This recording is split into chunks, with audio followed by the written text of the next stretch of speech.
We should look like this. Like we should just collapse into bed like Christ collapsed onto the cross.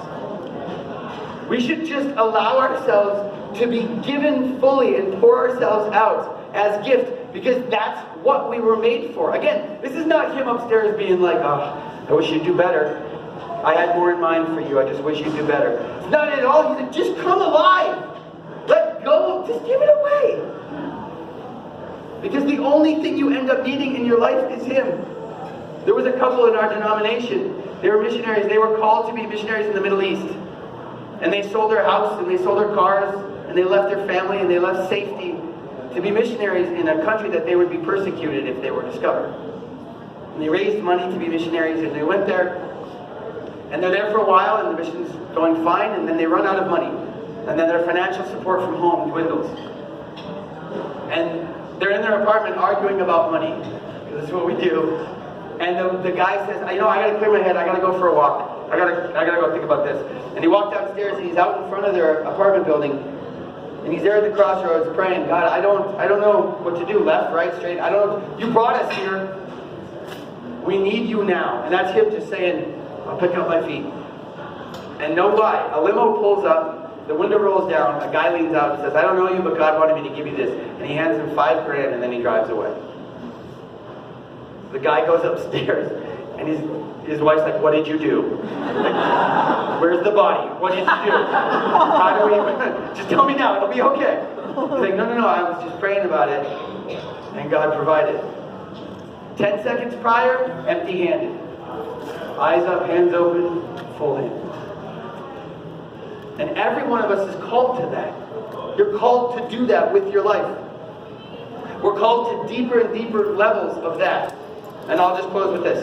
Here's what happened. I was on a ministry team traveling in the United States in Indiana, and we had a free day. We had the morning ministry, and then it was a sunny day. And they're like, we should go tubing on the river, on the Wabash River. Have you ever been? It's dirty, it's putrid, it's nasty. Unless you're from there, it's beautiful. But I'd never tubed before, and I was like 21 with scrawny Nick. I had my little swim trunks, and they were like, hey, we should tube. And I'm like, okay. And they're like, you should go first. And I'm like, okay. And so I got to the shore, and I didn't know, I learned that day that you should never get on a tube behind a boat, behind a man you don't know.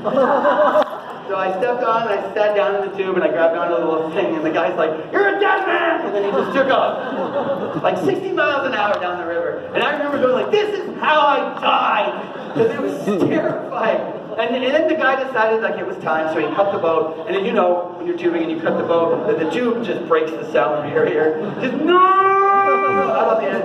And I was out just stretching on, and a wave caught the inner tube and it was gone. But I'm not smart enough to let go, so I was just skimming on the water, and then a wave caught my swim trunks and they were gone.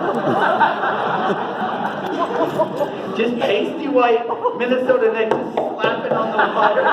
I remember going like this, like why am I not sinking? That's just my only, just skimming, and I'm skimming, and these are my feet here. I'm skimming, and all of me, and I panned past the shore, and there was a youth group of 30 kids. Just watching, like taking pictures and vomiting, and taking pictures. It was the most embarrassing moment of my life. And I realized a few years ago, like, that's what following Jesus is like. Like, bear with me. So like, all Jesus asks you to do is just step in, grab on, and then pick up your feet. That's it. That's all he asks. And you don't know what your life will look like. But I can guarantee you this, unequivocally, if this faith is true that we believe, if God is real and all he wants is relationship with us, then this is truth.